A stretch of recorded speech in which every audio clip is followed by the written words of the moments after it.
आज हम एक पोर्टफोलियो रिव्यू के ऊपर बात करने वाले हैं। तो बेसिकली ये पोर्टफोलियो मेरे एक दोस्त का है। प्रोफेशन में वो इंजीनियर है।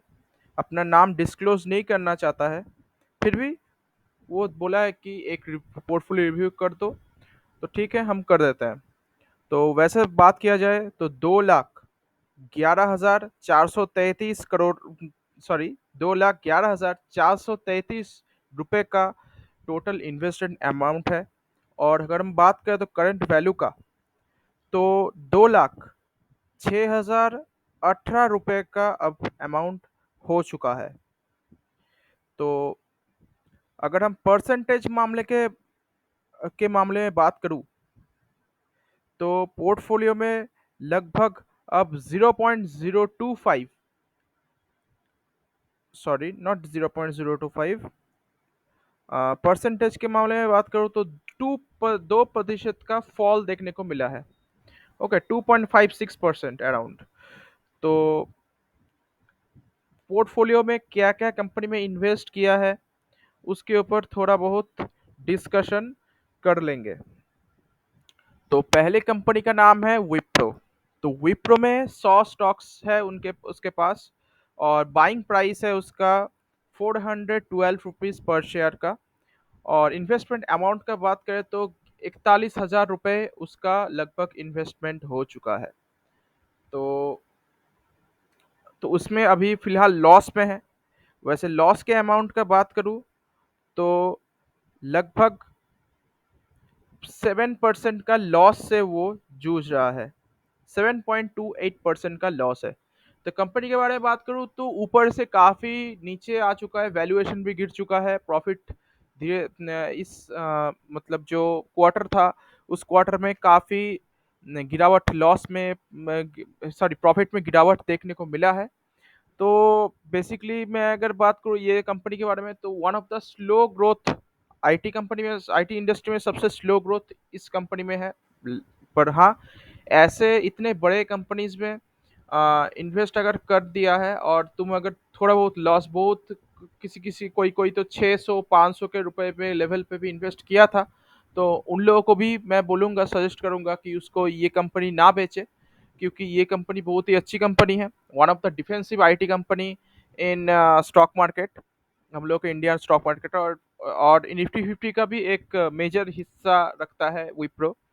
तो अच्छी बात है, धीरे धीरे ग्रो करेगा पर चलेगा स्टॉक।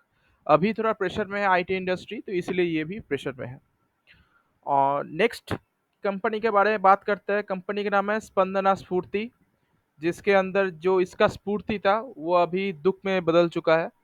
क्योंकि अगले कुछ टाइम में तो आपको समझ में आ जाएगा। तो लगभग इसका जो बाइंग प्राइस है, खरीदा था 630 रुपये पर शेयर। और 20 स्टॉक्स है, टोटल 12,600 का इन्वेस्टमेंट है। अगर हम लॉस के बारे में बात करूं, तो लगभग इनको 5% का लॉस इसमें अब हो रहा है। तो कंपनी के बारे में डिटेल्स में बात कर लेते हैं। पहली बात, तो कंपनी का मैं अगर 5 साल का डेटा उठा के देख लूँ, सॉरी, पहले 1 साल का देख लेते हैं। 1 साल में कंपनी का 16% रिटर्न है, बहुत ही अच्छा है। फिर भी क्योंकि बहुत कंपनी है, बहुत नीचे से डाउन है। पर हम अगर लॉन्ग टर्म के पर्सपेक्टिव से बात करें, तो 5 साल में 26% का घाटा है। मीन्स इसका जो लिस्टिंग होता है, ये लगभग, अगर मैक्स पैटर्न ओपन करें तो आप देख सकते हो, इसका ज़्यादा दिन हुआ नहीं है। 2019 से ये कंपनी स्टार्ट हुआ था। उसके बाद अच्छा तेजी आया, उसके बाद से अभी भी रिकवरी होने का नाम नहीं ले रहा है। तो कंपनी के बारे में बात करें तो कंपनी एक फाइनेंशियल लिमिटेड कंपनी है। मैं यहाँ पे भी फिर भी सर्च करके दिखा देता हूँ। जो जो नया नया कंपनी है उसके ऊपर थोड़ा डिटेल में बात करेंगे। और नहीं तो बाकी जितना भी चैनल पे बात होता है कंपनी के ऊपर, उसके बारे में ज़्यादा डिटेल से बात नहीं करेंगे। तो कंपनी का अगर हम पी देखने जाए तो पीई नहीं है, मीन्स ये कंपनी अब लॉस में जा चुका है। क्यों अब क्यों बोल रहा हूँ, क्योंकि इतने सालों से प्रॉफिट में था। 188, 312, 352, 145, 70। अब देखिए कैसे गिरा, 355 से 140, 352 से 145, 70, फिर -91, मीन्स 91 करोड़ का लॉस। तो अगर लॉस मेकिंग कंपनी होगा तो उसमें आपको पीई रेशियो देखने को नहीं मिलेगा। तो बेटर है ऐसे टाइप का कंपनी से अवॉइड करें। मैं अगर मेरा दोस्त की जगह होता तो इस कंपनी में इन्वेस्ट नहीं करता, क्योंकि इसका अगर हम सीएजीआर भी चेक करने जाए तो 5 साल का, तो फिलहाल अभी जस्ट 5 साल हुआ है तो इसलिए अब डेटा अवेलेबल नहीं है, फिर भी 3 साल में -18% और कंपाउंड प्रॉफिट ग्रोथ में 7 गुना लॉस बुक किया है कंपनी ने। तो ये सब देख के इन्वेस्ट करना चाहिए। रिटर्न ऑन इक्विटी भी बहुत कम देखने को मिलता है। तो ये हो गया इस कंपनी के ऊपर बात। तो नेक्स्ट कंपनी के बारे में बात करें, कंपनी का नाम है वेदांता। अब इसकी ही कमी थी वैसे देखा जाए तो कंपनी के बारे में बहुत ज़्यादा अफवाह उठता है कि, मतलब अफवाह नहीं, ये एक न्यूज़ है। सबसे ज़्यादा कवर करता है यूट्यूबर्स, ज़्यादातर यूट्यूबर्स, क्योंकि बोलता है कि वेदांता की तरह स्टॉक नहीं है। क्योंकि आप, मैं भी आपको दिखा दूं चेक करके क्यों यूट्यूबर्स ऐसे बोलते हैं। तो यहाँ पे सीधा मैं लिख देता हूँ वेदांता। तो वेदांता में देख सकते हो लगभग यहाँ पे जो इसका डिविडेंड यील्ड है, 27% का डिविडेंड देखने को मिल जाता है। अब सोच रहे हो कि 100 एक अभी 280 के आसपास चल रहा है, तो उसका 27%, मैं 30% पकड़ के चल रहा हूँ 270 का, ठीक है। 270 का 30% मीन्स 81 रुपीज का पर शेयर में डिविडेंड मिलेगा। ऐसा नहीं है, क्योंकि डिविडेंड ऐसा एक चीज है जो कि जब प्रॉफिटेबल होता है कंपनी, जब कंपनी प्रॉफिट कमाती है तब जाके आपको डिविडेंड देता है। और हर साल ये कंपनी अगर प्रॉफिट कमाता तो कंपनी का यह हालत नहीं होता। क्योंकि मैं अगर इसका, जाहिर सी बात है, मैं ऑल टाइम 5 साल का चार्ट पैटर्न की बात करूँ तो 5 साल में 17% का डाउन है। मैक्सिमम चार्ट पैटर्न में काफी ज्यादा वोलेटिलिटी आपको देखने को, आप देख सकते हो कि कितना वोलेटाइल है कंपनी। कोई अगर एकदम बिलो लेवल में, एकदम बॉटम लेवल में बॉटम फिशिंग किया होगा तब जाके इसमें अच्छा खासा प्रॉफिट हो रहा होगा। बट लॉन्ग टर्म में अगर कंपाउंड आपको मिलना है, कंपाउंडिंग का मजा उठाना है, तो ये ऐसे टाइप ऑफ कंपनी से आपको दूर रहना चाहिए।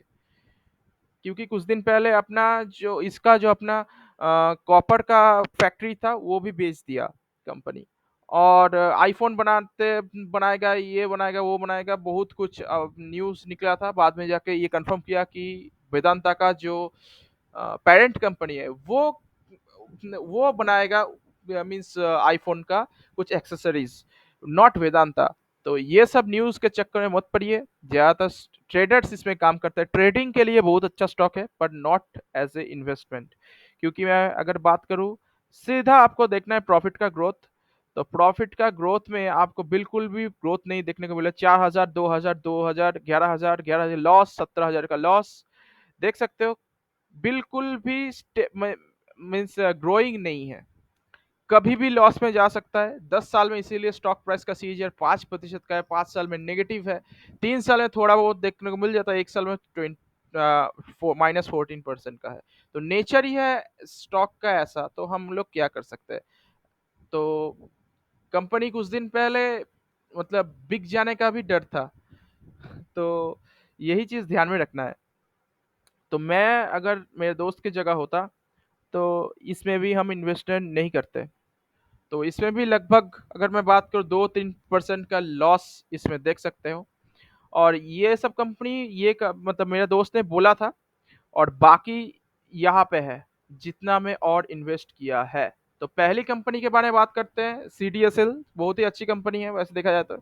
सीडीएसएल जो डिपॉजिटरी कंपनी होता है, हम लोगों का जितना भी डीमैट अकाउंट होता है सब जाके इसी कंपनी या फिर एनएसडीएल में डिपॉजिट होता है, मीन्स रहता है वहाँ पे। मतलब जैसे कि हम लोग का अगर बात करें कोडिंग के बारे में, तो कोडिंग में जैसे कि एक गिटहब के तरह एक एक अकाउंट रहता है। तो हर एक अकाउंट का उन लोग ख्याल रखता है, तो इसके हिसाब से भी हर एक डीमैट अकाउंट का ख्याल रखता है सीडीएसएल। तो सीडीएसएल के बारे में बात करें तो सीडीएसएल में ये 15 स्टॉक लिया है 1285 के। थोड़ा मैं अगर सपोर्ट की बात करूँ, सपोर्ट से थोड़ा ऊपर बाय किया है, 1200 का सपोर्ट था।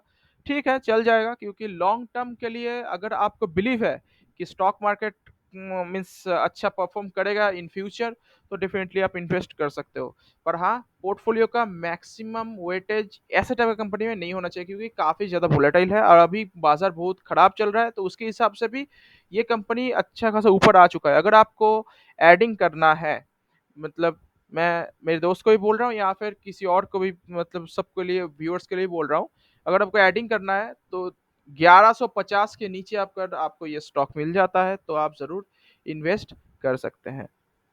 फिर नेक्स्ट कंपनी के बारे में बात करें तो कंपनी का नाम है हर्षा इंजीनियर्स। आपको शायद, हाँ अभी, अच्छा, तो Harsha engineers recently company listing हुई है, कंपनी का मीन्स स्टॉक मार्केट में।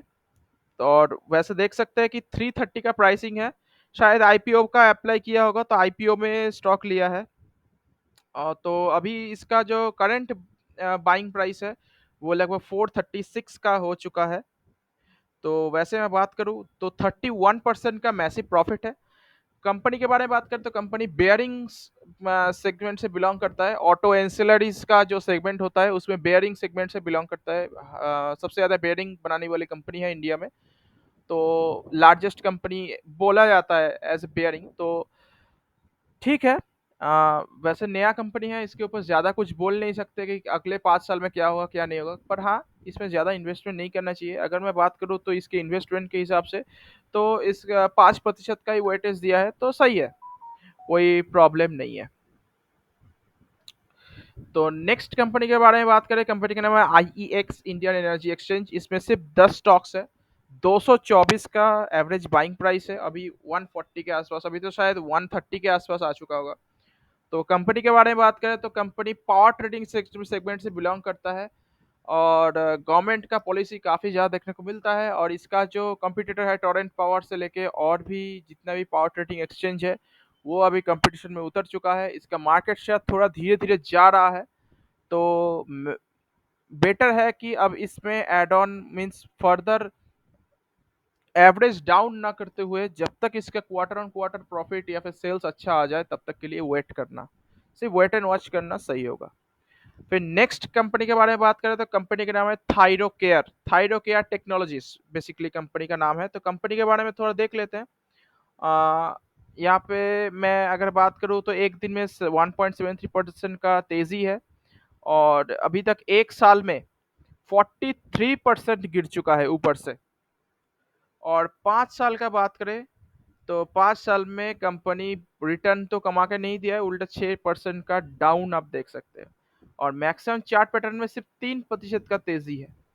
तो मतलब लॉन्ग टर्म के लिए तो हमको बिल्कुल भी अच्छा नहीं लग रहा है। कंपनी बहुत छोटा कंपनी है, 3000 करोड़ का कंपनी है मार्केट कैप, डिविडेंड अच्छा खासा मिल जाता है।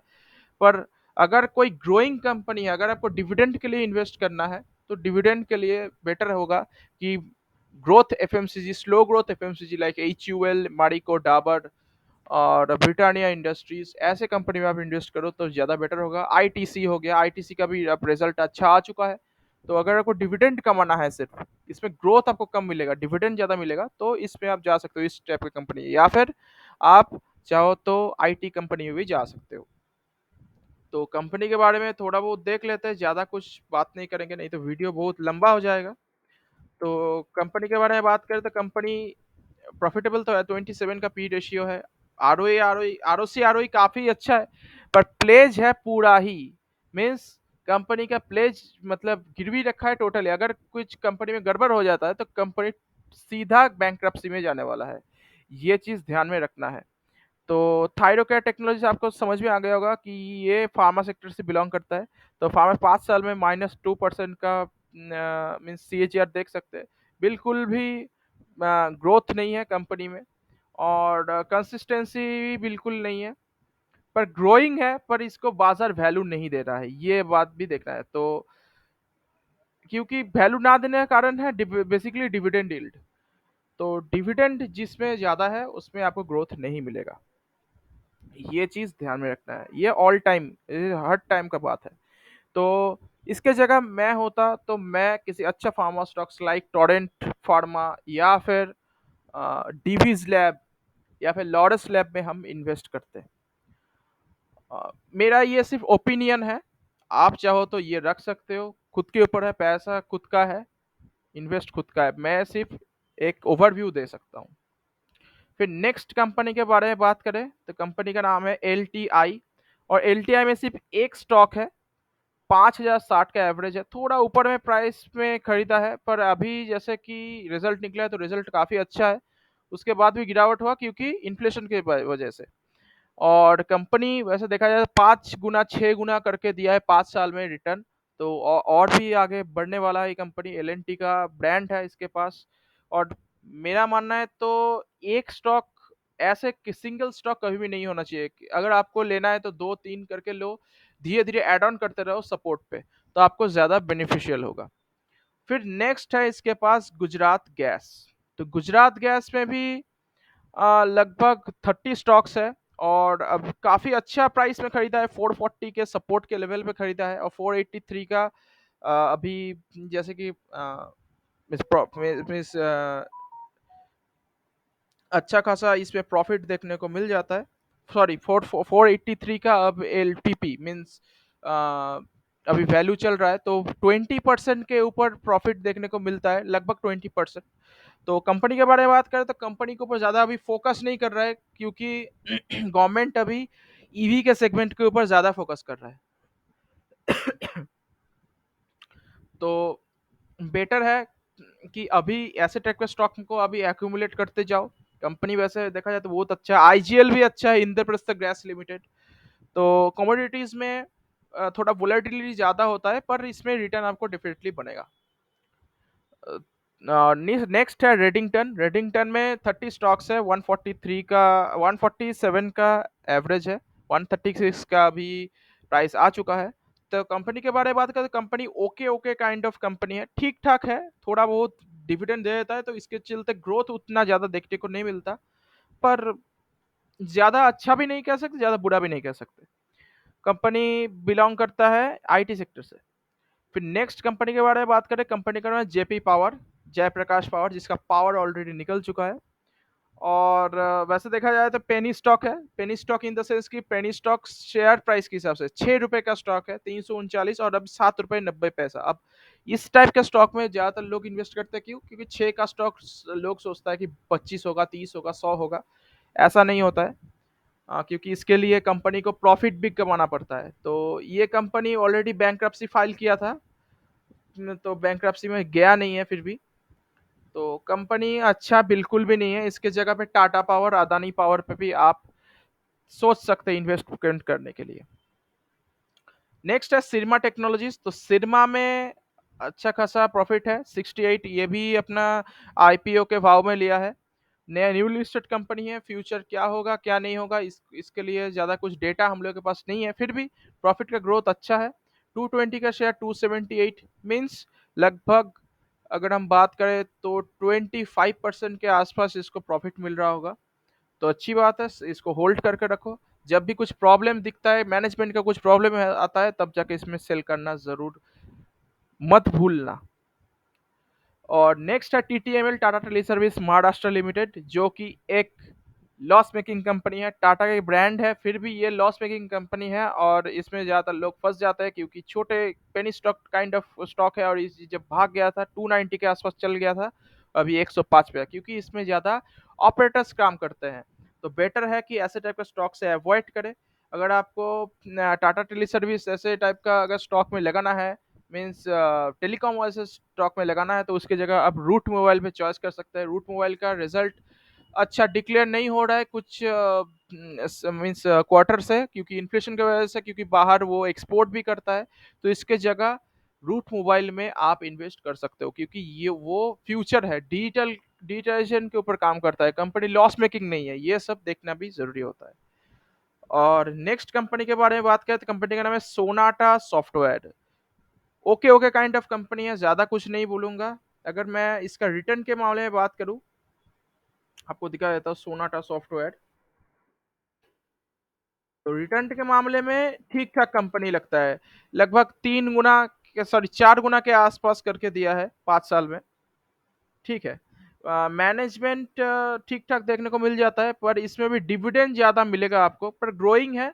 तो डिविडेंड के लिए चल सकता है, पर हाँ, अगर आपको सिर्फ़ डिविडेंड के लिए कमाना है, तो इससे भी ज़्यादा आपको इन्वेस्टमेंट करना चाहिए। लगभग लगभग 5 से 10 लाख रुपए अगर आपके पास नहीं है, तो आपको डिविडेंड आपको ज़्यादा मतलब इतना कम मिलेगा कि आपको उतना मज़ा नहीं आएगा।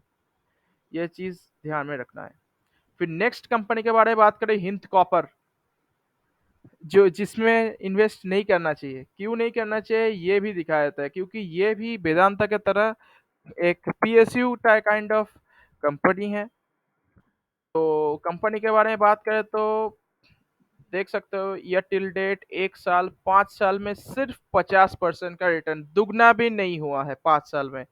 और मैक्सिमम चार्ट पैटर्न देखोगे तो ये खत्म है ऑलरेडी, वेल्थ डिस्ट्रॉय कर चुका है। मीन्स बहुत सारे इन्वेस्टर्स का, कि पहले पहले बहुत अच्छा चला था, उसके बाद कंटिन्यूअसली जब गिरावट हुआ, तब ये इसका में रिकवरी का भी नाम नहीं ले रहा है। और अच्छा कंपनी बिल्कुल भी नहीं है, 10,000 करोड़ का छोटे कंपनी है, पी रेशियो कम है, कब बिक जाएगा कुछ भी पता नहीं चलेगा। तो ऐसे टाइप कंपनी से आपको दूर रहना चाहिए।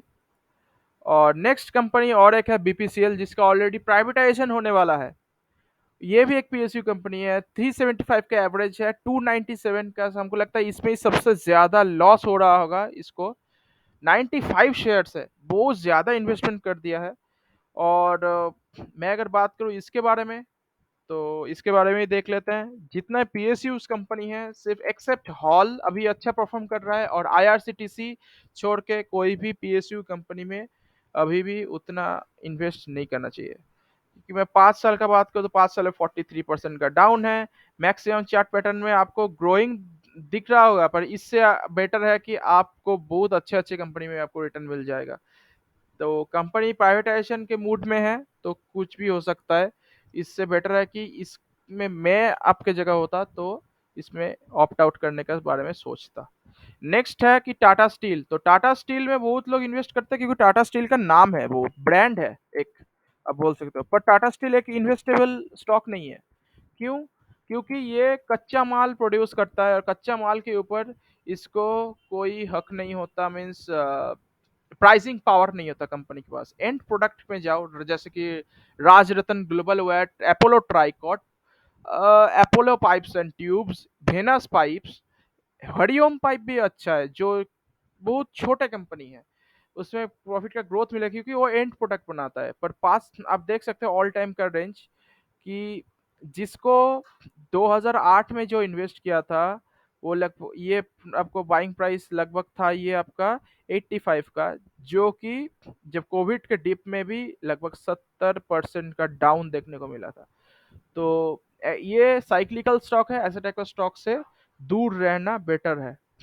और पीई भी आपको सस्ता देखने को मिलता है, 3 का पीई है, मीन्स बाजार भी इसको वैल्यू नहीं देता है। तो और कौन से कंपनी है और नहीं है। तो ये था मेरे दोस्त का पोर्टफोलियो। तो मेरे मैं इसकी जगह होता तो कोर कंपनीज में इन्वेस्ट करता पहले। जैसे कि हो गया Asian paints, Pidilite, VBL, HUL हो गया, या फिर स्लो ग्रोथ, या फिर आपको कैपिटल को प्रोटेक्ट करना है तो मारिको, एचयूएल तो बोला ही आपको। फिर एचडीएफसी लिमिटेड।